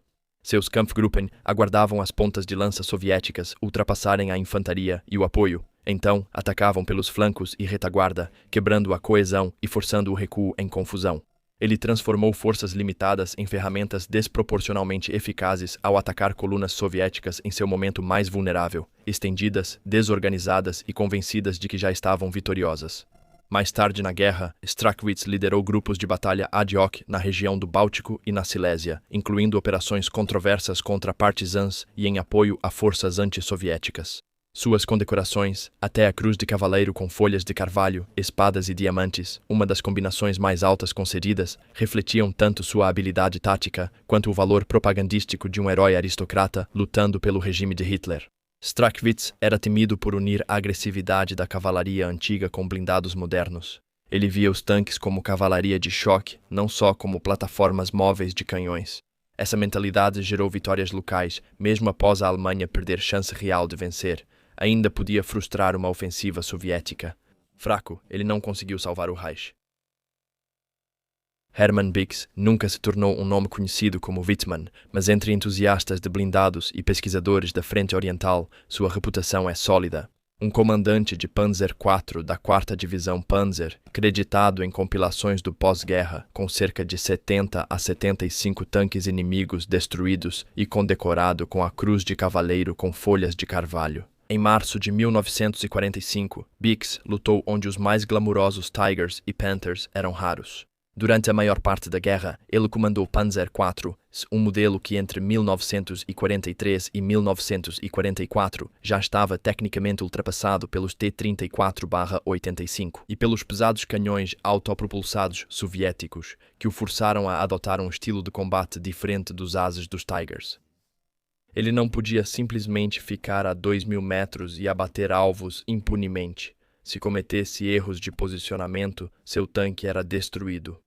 Em Kursk, a 4ª Divisão Panzer lutou na face sul do saliente sob o comando do Corpo Panzer. O batalhão de Bix precisou avançar por cinturões defensivos soviéticos fortificados, campos minados, canhões antitanque e T-34s camuflados, sem Tigers pesados para absorver o castigo. Sobreviver a isso mostrou a matemática brutal da guerra moderna. Quem acertava primeiro, geralmente sobrevivia. Ele reforçava com suas equipes, adquirir alvos rapidamente, usar artilharia com precisão, evitar disparos desnecessários e realocar-se logo após atirar, antes que o inimigo pudesse mirar. À medida que a guerra virou e a 4ª Divisão Panzer foi empurrada de volta pela Ucrânia, Polônia e até a Prússia Oriental, Bix se especializou em ações defensivas móveis. Sua companhia e depois seu batalhão surgiam nos flancos das lanças soviéticas, atacavam rapidamente e sumiam antes da resposta da artilharia e aviação soviética, do outro lado, recebendo o ataque. Parecia que estavam sendo atacados por uma força muito maior do que realmente existia. Na realidade, muitas vezes era apenas um punhado de panzer bem comandados trocando espaço por sangue. Suas folhas de carvalho vieram em 1945, quando as condecorações estavam sendo distribuídas com mais facilidade, mas naquela época, Bix já vinha lutando quase sem parar. Por anos, o padrão importava mais que o número de baixas reivindicadas. Ele seguia sobrevivendo, mantinha seus veículos operando em situações que derrubavam oficiais inexperientes, resgatava equipes cercadas, reorganizava unidades destruídas e voltava ao combate. Quando a maioria de seus contemporâneos estava morta ou em campos soviéticos, a letalidade de Bix era profissional, não glamurosa. Ele não tinha a máquina de propaganda por trás dele, não comandava os maiores tanques nem as formações mais elitizadas que comandou. O que restava da 4ª Divisão Panzer? Tripulações exaustas, Panzer IVs desgastados e pouco combustível. Assim, ele continuou destruindo tanques e atrasando os soviéticos mesmo após a guerra estar perdida. Se Knispel e Wittmann são os garotos propaganda, Bix é a realidade, o profissional tecnicamente competente e exausto que continua lutando porque não há mais nada a fazer. Karl Nikolausilek era um alemão étnico do Tirol do Sul que se voluntariou para a Waffen-SS e terminou a guerra como um dos melhores comandantes de Panther da organização. Ele serviu na SS, Regimento Panzer V Viking, uma formação que lutou quase continuamente na frente oriental e mais tarde na Hungria. Sua ação mais famosa ocorreu em março de 1944, quando liderou uma pequena força de Panthers no alívio de Koval, uma operação que o transformou em algo próximo de uma lenda entre os entusiastas de blindados da SS. No início de 1944, as ofensivas soviéticas cercaram uma guarnição alemã na cidade de Koval, na Volínia. Tentativas repetidas de romper o cerco haviam falhado. A 8ª Companhia de Nikolausilek, equipada com Panthers, foi incorporada a um grupo de alívio encarregado de abrir um corredor até a cidade. Em 27 de março de 1944, quando o ataque empacou, o alto comando ordenou a suspensão das operações ofensivas. Ele simplesmente ignorou a ordem, alegando pelo rádio que não conseguia contato com seu comandante. Ele avançou em direção a Koval com seus Panthers. Após dias de intensos combates na neve e lama, sua companhia avançou pelas posições de bloqueio soviéticas. Relatos alemães atribuem à companhia a destruição de cerca de 17 tanques soviéticos e inúmeras armas e posições antitanque durante o avanço. Em 30 de março, os Panteras restantes de Nikolausilek, 7 veículos operacionais dos 16 ou 17 originais, romperam o perímetro de Koval, unindo-se à guarnição sitiada e reforçando sua defesa. Até que um alívio mais amplo fosse bem sucedido, essa ação lhe rendeu a Cruz de Cavaleiro e uma inclusão permanente na mitologia da Waffen-SS. Mas o padrão geral do seu serviço também é revelador. Nikolausilek passou grande parte de 1944 a 45 em ações de retirada pela Polônia e mais tarde na Hungria e Áustria, utilizando o canhão e a blindagem frontal dos Panthers para emboscadas defensivas, eliminando alvos à distância de posições preparadas e depois se deslocando rapidamente. Ele não era um romântico em relação à máquina. Ele entendia que o Panther era tanto poderoso quanto mecanicamente frágil, e ele insistia muito na manutenção adequada e no planejamento realista. sabendo que um Panther com a esteira quebrada no lugar errado era apenas sucata esperando para ser capturada. Após a guerra, ele se envolveu em redes controversas de fuga no pós-guerra para membros da Waffen-SS, o que influenciou a forma como alguns historiadores o veem. Mas, como comandante de blindados, seu histórico de combate em Koval e em outros lugares é difícil de ignorar. O que o tornava perigoso era uma combinação de habilidade técnica e disposição para contornar ou ignorar ordens quando as considerava erradas. É um instinto de perceber quando um avanço ousado pode mudar a situação. Em vez de apenas mandar homens morrerem em Koval, esse instinto compensou. No curso mais amplo da guerra, isso apenas retardou o colapso. Helmut Hüttgen é um caso raro entre comandantes de tanques alemães, pois temos tanto seu registro de combate quanto sua análise posterior. Um oficial subalterno que chegou a comandar um batalhão de Panthers em 2 divisões Panzer, ele mais tarde se tornou oficial da Bundeswehr e escreveu um estudo detalhado sobre as operações de sua divisão durante a guerra. Essa combinação, experiência de linha de frente e reflexão pós-guerra, o torna inestimável para entender como realmente era comandar tanques. Em 1944 a 45, Hüttgen serviu na 2ª Divisão Panzer, na Frente Oriental e na Europa Ocidental. Quando ele estava comandando os Panthers, a divisão já não era mais a formação rápida e de impacto de 1940. Era uma unidade desgastada, sendo deslocada de crise em crise. Na Normandia, seu batalhão lutou no Bocage, uma paisagem que anulava muitas das vantagens dos Panthers. As distâncias de combate eram curtas, era fácil preparar tiros de flanco e a artilharia aliada e os caças-bombardeiros puniam qualquer movimento alemão. Durante o dia, Hüttgen se adaptou construindo um sistema de posições de emboscada preparadas. Os Panthers ficavam em posições de casco baixo cobrindo rotas prováveis, engajavam na primeira chance e depois recuavam para posições secundárias. Antes da reação da artilharia aliada, era um trabalho exaustivo e repetitivo. Cavar trincheiras, esperar, ver Shermans pelas sebes, atirar e recuar antes do contra-ataque inevitável. Quando funcionava, tanques aliados entravam em zonas mortais e deixavam destroços em chamas. Quando não, Panthers eram destruídos a 200 metros sob explosivos e explosões aéreas. Em dezembro de 1944, os Panthers de Hüttgen faziam parte da ponta de lança da 2ª Divisão Panzer durante a ofensiva das Ardenas. Por alguns dias, ele reviveu a antiga Guerra Panzer, com colunas cruzando linhas americanas frágeis, invadindo a retaguarda e avançando para o rio Mosa. A missão do batalhão era romper linhas, eliminar fortificações e apoiar a infantaria. A falta de combustível, pontes destruídas e a rápida reação americana tornaram a ofensiva lenta e desgastante. Hüttgen acabou abandonando Panthers em condições de uso simplesmente porque não havia combustível para movê-los. Quando os caças-bombardeiros aliados retornaram em massa, a ofensiva acabou e seu batalhão foi massacrado na retirada. Hüttgen não era um as de tanque como na propaganda. Sua quantidade de abates não aparece em todos os sites de fãs. O que o tornava perigoso e interessante era a forma como ele combinava um comando tático sólido com uma compreensão lúcida do que estava acontecendo ao seu redor. Em seus escritos posteriores, ele desmontou o mito do brilhantismo alemão interminável, sabotado apenas por Hitler. Ele relatou o caos, falhas no abastecimento e o esgotamento das equipes lançadas de uma emergência para outra, sem tempo para se reequipar ou treinar. No combate, sua letalidade estava na disciplina, em emboscadas bem planejadas, no controle cuidadoso do fogo e na compreensão de quando romper o contato em vez de ficar e morrer. Ele lutou mesmo após o resultado estar claro e fez o que poucos colegas conseguiram. Sobreviveu, refletiu e escreveu tudo. Hans Christian não é um as clássico com um grande número de abates disputados. Ele é algo estruturalmente mais importante. Um oficial de blindados que subiu do nível regimental até o comando. 7. Divisão Panzer, a lendária divisão fantasma outrora liderada por Rommel. Sua carreira acompanha o arco da guerra blindada alemã. Vitórias relâmpago no início, desgaste exaustivo, depois defesa caótica e colapso. Christian serviu no regimento Panzer 31, que pertencia à 5ª Divisão Panzer, e mais tarde fez parte da linhagem da 7ª Divisão Panzer. Ele aprendeu seu ofício na França e nos estágios iniciais da Operação Barbarossa, quando as forças blindadas alemãs ainda tinham a iniciativa. Essas campanhas recompensavam oficiais que podiam agir de forma independente, interpretar ordens de missão com flexibilidade e aproveitar oportunidades sem pedir permissão. Christian se destacou nesse ambiente. Ele sabia que velocidade e surpresa compensavam a blindagem fina e poucas tropas. À medida que a guerra se arrastava e a frente se estabilizava em batalhas brutais de atrito, suas responsabilidades aumentaram quando assumiu a 7ª Divisão Panzer em 1945.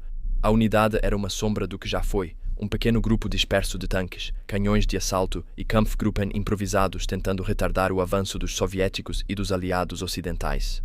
Ele já não liderava ataques rápidos e profundos na retaguarda inimiga. Ele organizava rotas de retirada, reunia grupos de combate de unidades de treinamento e soldados dispersos e decidia quais vilarejos manter por 24 horas ou abandonar. Sem combate, não há muitas batalhas dramáticas associadas ao nome de Christen. Sua letalidade se relaciona menos a duelos individuais e mais a manter as formações blindadas ativas enquanto o sistema ao redor delas desmoronava. Sob seu comando, a 7ª Divisão Panzer realizou ações de retardamento nos meses finais da guerra, lutando tanto na frente oriental quanto na ocidental, cedendo território para ganhar tempo e evitar que tropas alemãs fossem cercadas e destruídas. O que o torna digno de inclusão, até mesmo ao lado dos caçadores de tanques, é mostrar o que ocorreu com a Força Panzer após o fim da Era de Ouro de 1940 a 1942. Oficiais como Christen transformavam tanques remanescentes, companhias desfalcadas e tripulações de reposição em algo que ainda parecia uma divisão. Quando eles acertavam, as pontas de lança soviéticas desaceleravam, a infantaria aliada sofria mais baixas e os civis atrás das linhas ganhavam alguns dias antes que a linha de frente chegasse. Quando eles falhavam, tudo desmoronava de uma vez. A história de Christen destaca a verdade fundamental. A habilidade individual de todos esses comandantes, seja na mira do canhão ou no mapa de operações, ainda podia produzir efeitos letais e locais. Isso não podia salvar a Alemanha de uma guerra que ela já havia perdido irremediavelmente.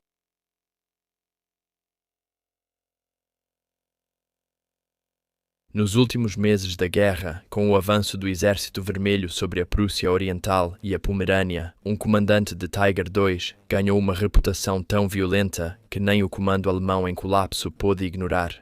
Seu nome era Karl Bromann, um obscuro 24 anos, cuja breve onda de destruição de 6 semanas em torno de Danzig e Gotenhafen se tornou uma das últimas sequências de abates registradas de toda a Panzerwaffe. O caminho de Bromann até os blindados foi longo e brutal. Nascido em Schleswig-Holstein em 1920, ele entrou para a SS antes da guerra e serviu na 6ª Divisão de Montanha SS Nord, no Ártico.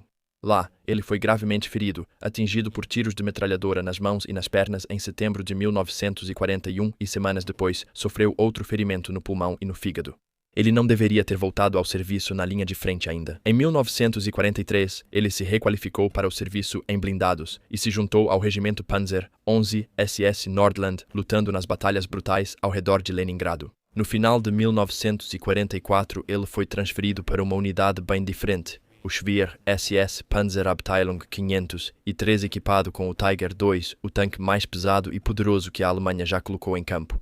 Bromann assumiu o comando da 1ª Companhia e, em janeiro de 1945, enquanto a frente oriental desmoronava, sua companhia foi lançada na defesa de Danzig e Gotenhafen, os portos de evacuação final da Alemanha no Báltico. Foi aqui que sua curta e violenta lenda foi criada. De 2 de fevereiro a 18 de março de 1945, a Companhia de Tiger, 2 de Bromann, lutou quase sem parar, protegendo refugiados, bloqueando tanques soviéticos e realizando contra-ataques para manter corredores de evacuação abertos. O terreno ao redor de Danzig oferecia longos campos de tiro, perfeitos para o canhão de 88 mm do Tiger II, e Bromann aproveitou cada metro disso. Seu Tiger foi atingido repetidamente. Ele foi ferido várias vezes, com queimaduras no rosto e nas mãos, ferimentos de estilhaços, explosões concussivas. Mas recusou a evacuação até ser ordenado a deixar a linha de frente.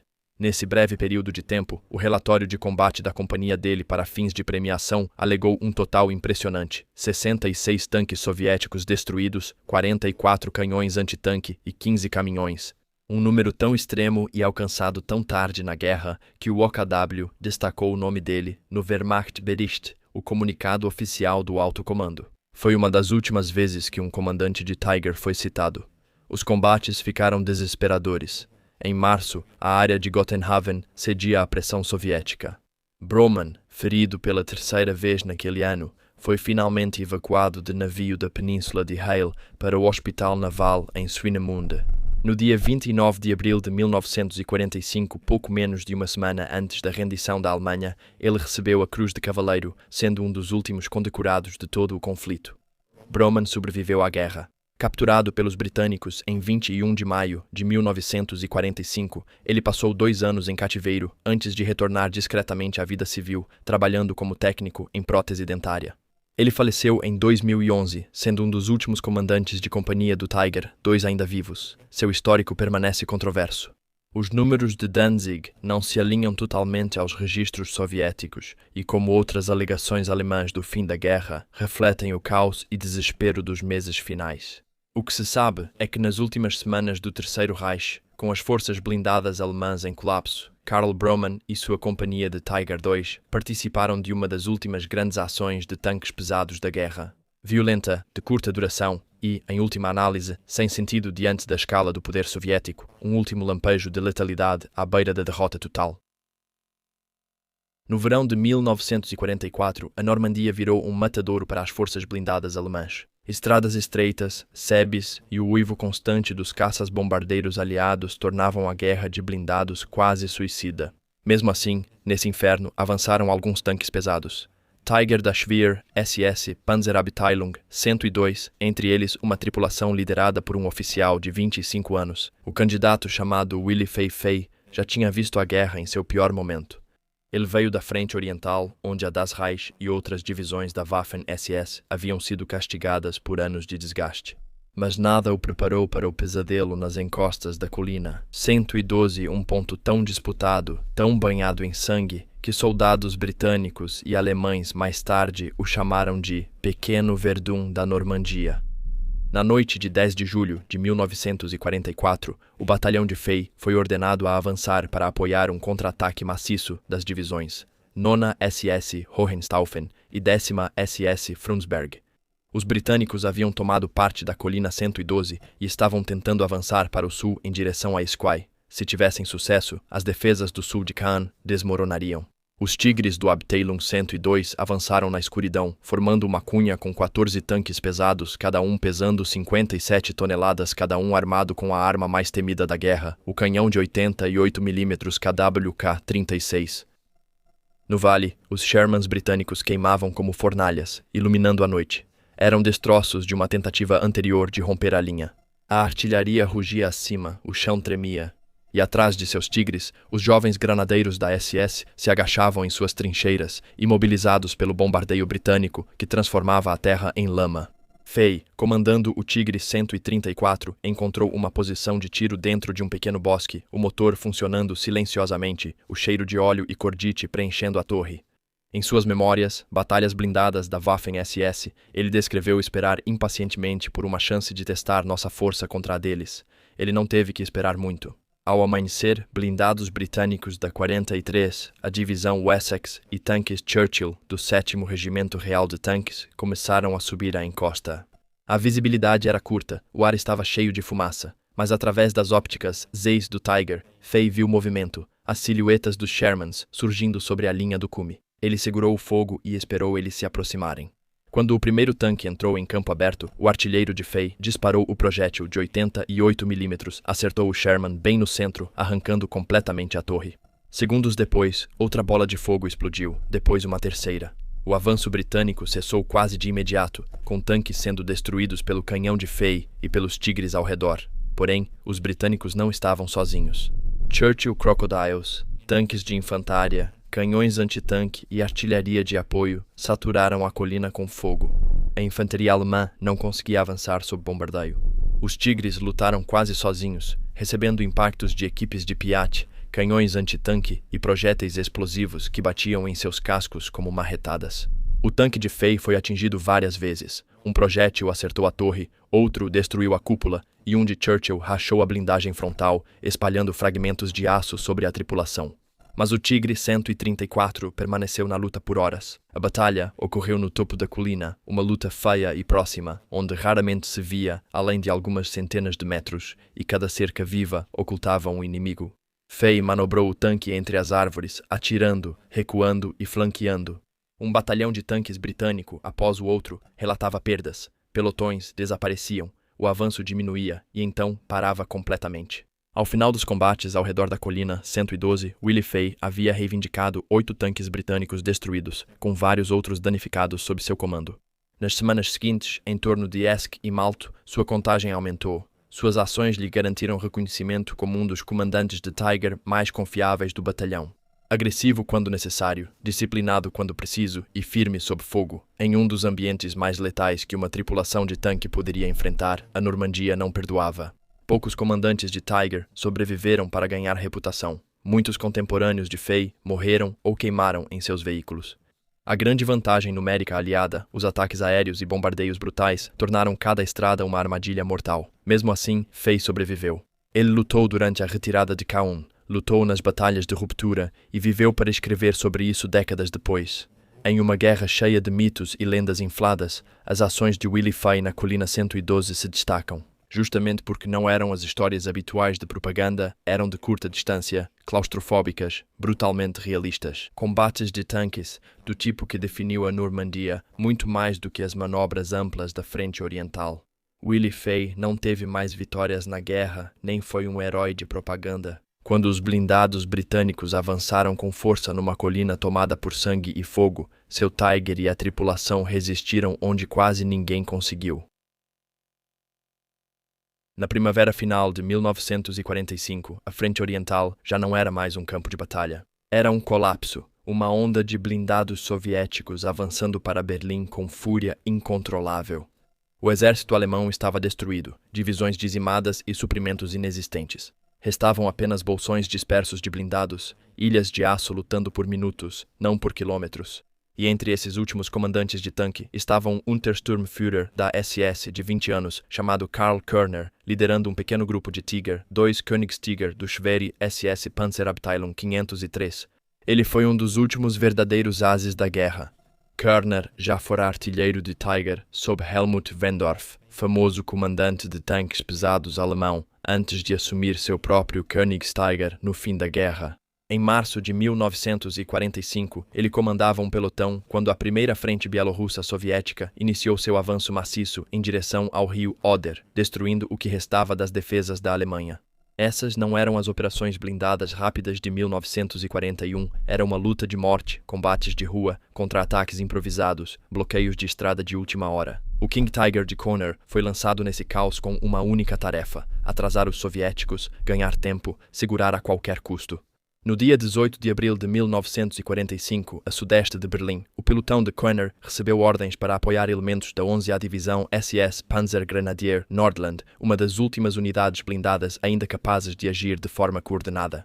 Os soviéticos estavam lançando sua ofensiva maciça contra Berlim, com milhares de tanques, canhões autopropulsados e infantaria, apoiados por uma artilharia quase constante.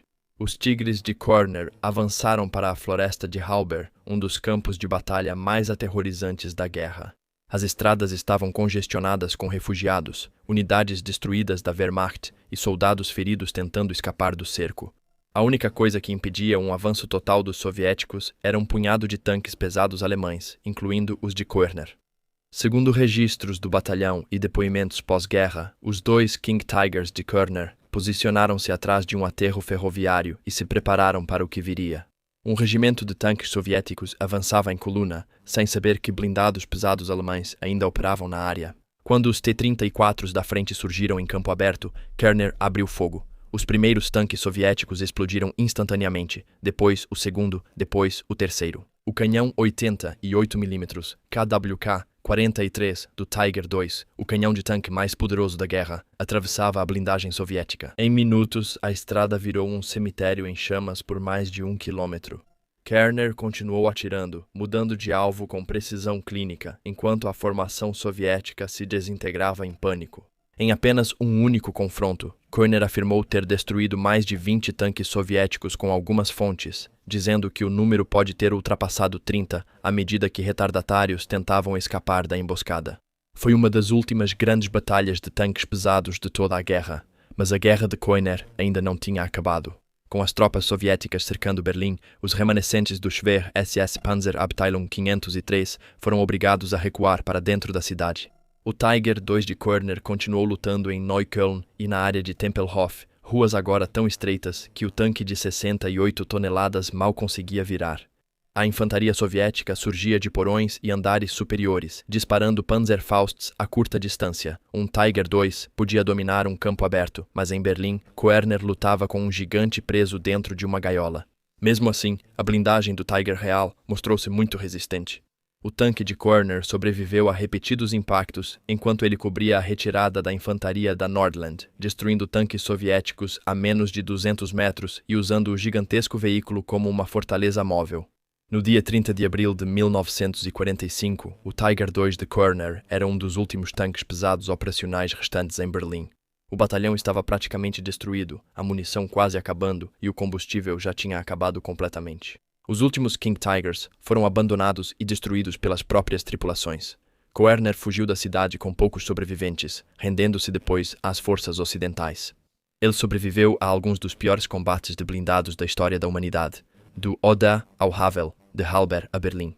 Tudo isso enquanto comandava o tanque mais pesado que o mundo já tinha visto. Por suas ações entre os dias 18 e 20 de abril de 1945, Karl Koerner foi recomendado para a Cruz de Cavaleiro. A aprovação formal da condecoração é debatida, pois as estruturas de comando alemãs ruíam, documentos sumiram e várias condecorações do fim da guerra ainda são contestadas.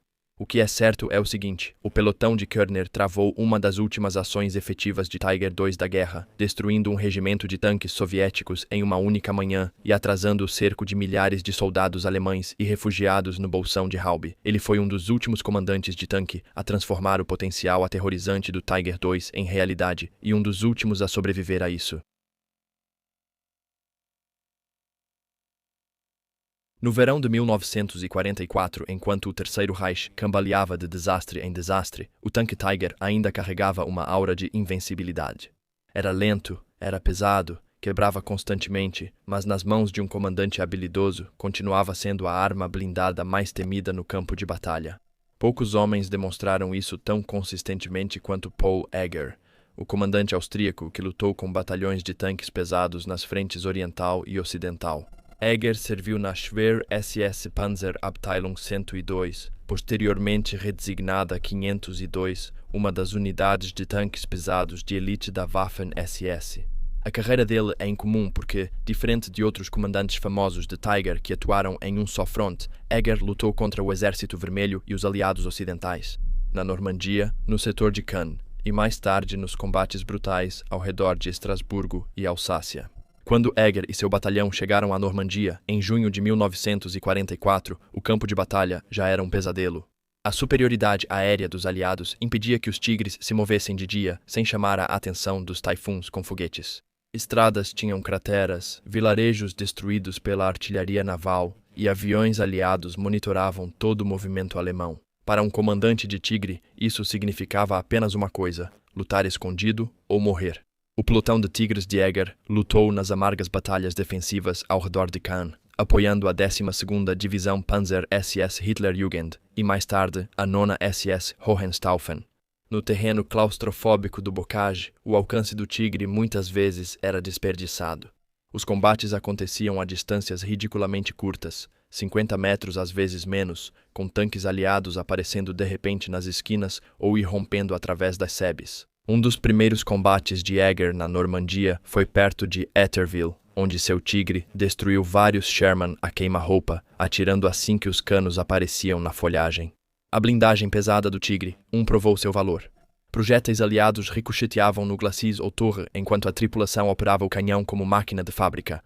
O Tigre de Egger resistia a impactos fatais para tanques inferiores, mas a Normandia castigava até as melhores equipes. Muitos Tigres foram perdidos por ataques aéreos, artilharia ou simples imobilização, e no final de julho, o 102 ou Batalhão Pesado havia sido destruído. Egger sobreviveu por pouco e recuou com os remanescentes durante a retirada alemã da França. Após ser reequipado, Egger voltou à ação, na frente oriental. Os soviéticos agora possuíam um grande número de T-34/85 IS-2 tanques pesados e canhões autopropulsados como o Su-100, todos eles mortais. As cadeias de suprimentos alemãs colapsavam, faltava combustível e peças de reposição eram quase inexistentes. Ainda assim, Egger manteve uma luta consistente, tornando sua equipe uma das mais confiáveis do batalhão.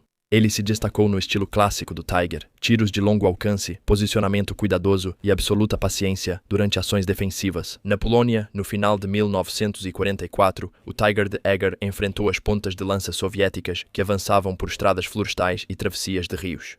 Eram batalhas de emboscada, em que a sobrevivência dependia do primeiro disparo. Eger esperava as colunas soviéticas entrarem em passagens estreitas e então abria fogo com o canhão de 88 mm do Tiger, destruindo o veículo da frente e prendendo o restante sob fogo. Em muitas ocasiões, ele só recuava após gastar toda a munição, protegendo-se sob a fumaça enquanto o fogo soviético atingia a área ao redor. Seu comportamento calmo sob pressão ficou bem conhecido, em contraste com o pânico que frequentemente se espalhava pelas formações de infantaria destruídas. Eger retornou mais uma vez à frente ocidental durante os combates na Alsácia e no Bolsão de Colmar, no início de 1945. Esse foi o crepúsculo do Tiger. Os antigos batalhões pesados tornaram-se companhias reduzidas, operando com combustível recuperado e peças canibalizadas. As tripulações dormiam em seus tanques, viviam em florestas geladas e travavam batalhas móveis contra os blindados americanos. O Tiger de Eger atuou perto de Estrasburgo, onde grupos de tanques alemães tentaram atrasar o Terceiro Exército dos Estados Unidos. Seu veículo destruiu vários Sherman e destroyers de tanques. Nesses combates, porém, a superioridade numérica e a mobilidade dos aliados faziam com que cada vitória comprasse apenas algumas horas de tempo. Em março de 1945, o 52º estava praticamente acabado. O Tiger de Eger foi finalmente destruído após um impacto direto que danificou as esteiras. Ele escapou com sua tripulação e lutou brevemente com a infantaria antes de ser capturado pelos americanos. Fritz Langanker não era um nome conhecido entre a elite dos Panzer. Ele não foi fotografado em cima de um Tiger, nem se gabava de números de abates inflacionados. Mas no caos da Normandia e depois nas florestas congeladas das Ardenas, Fritz Langanker mostrou o tipo de comando blindado que mantinha as frentes em colapso vivas. Não por ousadia, mas por resistência, coragem e precisão. Nascido em Gelsenkirchen em 1919, Langanka entrou para a Waffen-SS antes da guerra e lutou na Polônia, França e avançou profundamente na União Soviética. Em 1943, ele era comandante de um Panther no 2º Regimento Panzer da SS da 2ª Divisão Panzer SS das Reich. Seu auge ocorreu no oeste, quando a frente da Normandia colapsou e os aliados romperam as linhas no fim de julho de 1944. Na noite de 28 de julho, Langanke e seu pelotão de Panthers ficaram isolados atrás das linhas inimigas durante o avanço americano ao sul de St. Lo. A maioria teria se entrincheirado ou se rendido. Langanke não fez isso. Ele assumiu o comando do caos, reuniu os 3 Panthers restantes, reuniu mais de 300 soldados de infantaria em retirada e formou uma coluna de fuga. Um bolsão móvel de tanques, caminhões, canhões autopropulsados e veículos antiaéreos. Sob a cobertura da escuridão, com os aliados se aproximando de todos os lados, Langanke liderou essa coluna através do território controlado pelo inimigo. Durante o trajeto, ele destruiu 13 tanques aliados, canhões antitanque e veículos de transporte, mantendo seus Panteras em movimento, desviando das patrulhas aéreas e guiando um comboio avariado de volta às linhas alemãs. Não foi uma ofensiva de conto de fadas, foi sobrevivência, forçada pelo aço frio e pela precisão dos disparos. Por isso, ele recebeu a Cruz de Cavaleiro em 27 de agosto de 1944. Os métodos de Langanke não eram imprudentes. Ele aproveitava o canhão de 75 mm de alta velocidade e a blindagem frontal do Panther para controlar pontos de estrangulamento e eliminar alvos com precisão no primeiro disparo. Mas ele também entendia seus limites, os flancos vulneráveis, as esteiras expostas, o motor fraco quando coberto de lama ou estilhaços. A fuga dele não foi um ataque, foi uma sequência de movimentos cronometrados, marchas forçadas à noite, emboscadas e retiradas rápidas. Após a Normandia, ele assumiu como comandante da 2ª Companhia. Durante a ofensiva das Ardenas, o terreno era pior, florestas densas, minas, emboscadas. Mas seus Panteras avançaram por Mannheim e Grandmesnil, realizando ataques noturnos e surpreendendo os blindados americanos antes do retorno do poder aéreo diurno. Sua companhia retardou o contra-ataque aliado, não pela força bruta, mas explorando alcance, posicionamento e terreno. Langanke sobreviveu à guerra. Diferente de muitos, ele nunca escreveu autobiografia, exagerou feitos ou buscou atenção. Ele morreu em 2012 praticamente desconhecido fora dos círculos de historiadores da Frente Oriental e Ocidental. mas sua fuga da Normandia segue como uma das mais documentadas. Ações de fuga blindadas da guerra e prova de que alguns dos comandantes de tanque mais mortais não eram ícones, mas sim táticos. Georg Diers nasceu em 25 de junho de 1921 na pequena cidade de Wiffelstede, no norte da Alemanha. Ele cresceu em uma família conservadora e rural, moldada pelas dificuldades dos anos de Weimar. Como muitos garotos de sua geração, ele entrou para a Scharnhorst-Jugend, o braço juvenil da antiga organização de veteranos Stahlhelm, quando o Stahlhelm foi absorvido pelo regime nazista. Após 1933, Diers foi automaticamente transferido para a juventude hitlerista, um caminho que levou dezenas de milhares de adolescentes para as crescentes forças armadas alemãs. Em 1939, com apenas 18 anos, ele se voluntariou para a Waffen-SS, ingressando em uma das organizações militares que mais cresciam na Europa. Seu treinamento inicial seguiu o modelo da Waffen-SS da época. Disciplina rígida, forte instrução ideológica e um condicionamento físico intenso tinham como objetivo forjar soldados para o que a Alemanha esperava ser uma longa guerra no leste.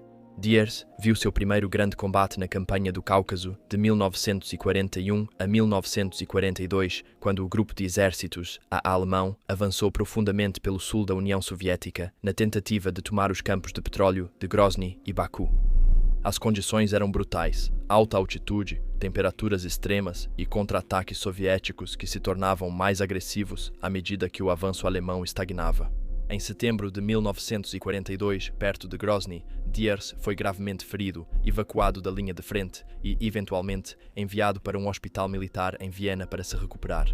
Após meses de reabilitação, ele voltou ao serviço ativo nos Balcãs, onde os alemães combatiam partisãs e unidades soviéticas em avanço. Em 1944, durante um breve período de licença, ele se casou, acreditando que a guerra logo chegaria ao fim. Mas a experiência de combate mais marcante de Diers veio em 1945, durante o colapso da Frente Oriental. À medida que os soviéticos apertavam o cerco em torno de Berlim, Diers foi transferido de volta para a capital. Com os remanescentes da SS, tripulações de tanques e grupos de batalha improvisados reunidos para adiar o inevitável, Berlim já era uma ruína. Ruas destruídas, civis fugindo ou se escondendo, e formações destroçadas de Volkssturm, SS e Wehrmacht defendendo pontos fortes isolados. Durante esses dias finais, Diers serviu na zona defensiva interna e tornou-se um dos muitos oficiais que operavam sob a estrutura de comando de Joseph Goebbels, que assumiu o controle da defesa da cidade. Após Hitler se retirar para o bunker e cometer suicídio em 30 de abril de 1945, o caos tomou conta da hierarquia de comando. Diers relatou que recebeu ordens para ajudar a se livrar dos restos de Hitler no jardim da chancelaria de Berlim, tarefa feita sob bombardeio soviético, com pouco combustível e projéteis por perto. À medida que as forças soviéticas invadiam o centro da cidade, Diers e um pequeno grupo de membros sobreviventes da SS tentaram romper o cerco. Eles lutaram através dos escombros do centro de Berlim, passando de porão em porão, de pátio em pátio, até que os últimos focos de resistência alemã se dissolveram completamente. Percebendo que continuar resistindo era inútil, Diers tirou o uniforme, disfarçou-se de civil e misturou-se entre os milhares de refugiados que seguiam para o oeste. Ele não foi longe. Patrulhas soviéticas rapidamente o identificaram e prenderam. Com milhares de suspeitos de serem membros da SS sob custódia, tribunais soviéticos realizaram investigações rápidas e sentenças igualmente rápidas. Segundo relatos de Diers, após a guerra, ele foi condenado à morte, mas, em vez de executado, foi enviado com outros prisioneiros para um transporte maior rumo ao trabalho forçado. Seguiram-se anos de cativeiro no sistema prisional soviético. Diers foi transferido para Moscou, onde trabalhou sob condições severas que mataram muitos de seus companheiros. A comida era pouca, doenças eram frequentes e os prisioneiros tinham que fazer trabalho pesado, sem importar clima ou saúde. Finalmente, em 1949, 4 anos após o fim da guerra, Diers foi libertado. Como parte da primeira leva de repatriação de prisioneiros de guerra alemães, ele retornou a uma Alemanha devastada, que havia sido dividida em zonas de ocupação e estava apenas começando o longo processo de reconstrução. Diers reconstruiu sua vida de forma discreta, evitando o envolvimento político público. Depois, Diers deu várias entrevistas sobre suas experiências na guerra, especialmente sobre a queda de Berlim, oferecendo aos pesquisadores mais relatos diretos. Encerramos o vídeo. Espero que tenha achado interessante e aprendido algo novo. Se gostou, deixe um like e inscreva-se no canal. Isso realmente ajuda o canal a crescer e eu agradeço a cada um de vocês que apoia o trabalho que faço aqui. Obrigado por assistir e nos vemos no próximo vídeo. Se cuidem e até logo.